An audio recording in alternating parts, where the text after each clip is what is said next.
വിലയിടിവിൽ നട്ടം തിരിഞ്ഞ് ഹൈറേഞ്ചിലെ ഏത്തവാഴ കർഷകർ നിലവിൽ 20 താഴെയാണ് പലയിടങ്ങളിലും ഏത്തക്കായ്ക്ക് ലഭിക്കുന്ന വിപണി വില. പോയ വർഷം ഈ സമയം 30 മുകളിൽ ഏത്തക്കായ്ക്ക് വിലയുണ്ടായിരുന്നതായി കർഷകർ പറയുന്നു. 50 മുകളിൽ വില ലഭിക്കാതെ ഏത്തവാഴ കൃഷി മുൻപോട്ട് കൊണ്ടുപോകാനാവില്ലെന്ന് ഏത്തവാഴ കർഷകർ പറയുന്നു.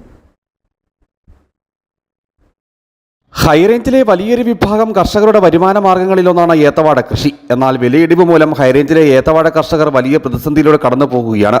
നിലവിൽ 20 താഴെയാണ് പലയിടങ്ങളിലും ഏത്തക്കായ്ക്ക് ലഭിക്കുന്ന വിപണി വില.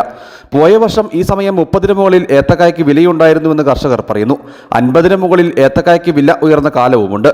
പരിപാലന ചെലവാണ് വാഴ കർഷകരെ വലയ്ക്കുന്നത്. വിത്ത്, വളം, പരിപാലനത്തിനായുള്ള പണിക്കൂലി തുടങ്ങി ചിലവാകെ കൂട്ടിയാൽ 50 മുകളിലെങ്കിലും വില ലഭിക്കാതെ ഏത്തവാഴ കൃഷി മുമ്പോട്ട് കൊണ്ടുപോകാനാകില്ലെന്ന് ഏത്തവാഴ കർഷകർ പറയുന്നു. ഇപ്പോഴത്തെ രീതിക്ക് 18 രൂപ പച്ചക്കപ്പയുടെ വില പോലുമില്ല. അത് അപേക്ഷിച്ച് നോക്കുമ്പോൾ വാഴ കൃഷി നഷ്ടത്തിലേക്കാണ് പോകുന്നത്. പിന്നെ സർക്കാരിൻ്റെ ഭാഗത്ത് നിന്ന് എന്തെങ്കിലും വളത്തിൻ്റെ ഒരു കുറവ് വിലയിൽ കുറച്ച് തരുവാണെങ്കിൽ കർഷകർ നിർത്തി പോകും. ഇപ്പോഴത്തെ രീതിക്ക് പണിക്കൂലി കാര്യങ്ങളൊക്കെ വെച്ച് നോക്കുമ്പോൾ നഷ്ടത്തിലാണ്. അപ്പോൾ അതുകൊണ്ട് നിലവിൽ സർക്കാർ എന്തെങ്കിലും ഇതിനൊരു സബ്സിഡിയോ കാര്യങ്ങളോ എന്തെങ്കിലുമൊക്കെ തരുവാണെങ്കിൽ കൃഷി മുന്നോട്ട് പോകും. അല്ലാണ്ട് മുന്നോട്ട് കൊണ്ടാൻ ഒരു കർഷകനെ സംബന്ധിച്ച് നടക്കില്ല. പാട്ടക്കാശും കാര്യങ്ങളൊക്കെ ഒരു വരുമ്പോഴത്തേക്കും നമുക്ക് മുതലാവില്ല. ആ രീതിക്കാണ് ഇപ്പോൾ പോകുന്ന. ഒരു 3-4 കൊല്ലമായിട്ട് ഇപ്പോൾ ഇതാണ് പരിപാടി. ഭൂമി പാട്ടത്തിനടുത്താണ് പല കർഷകരും ഏത്തവാഴ കൃഷി നടത്തുന്നത്. കൃഷി നഷ്ടത്തിലേക്ക് കൂപ്പുകൊത്തുന്നതോടെ കർഷകർ കടക്കണിയിൽ അമരുന്നു. വളത്തിനടക്കം വലിയ തോതിൽ വില ഉയർന്നിട്ടുള്ള സാഹചര്യവുമുണ്ട്.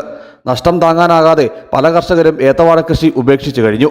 ഈ മേഖലയിൽ ശേഷിക്കുന്ന കർഷകരെ പിടിച്ചു നിർത്താൻ സർക്കാരിൻ്റെയും കൃഷി വകുപ്പിൻ്റെയും ഫലപ്രദമായ ഇടപെടൽ വേണമെന്ന ആവശ്യവും ഏത്തവാഴ കർഷകർ മുമ്പോട്ട് വയ്ക്കുന്നു. News bureau, Adimali.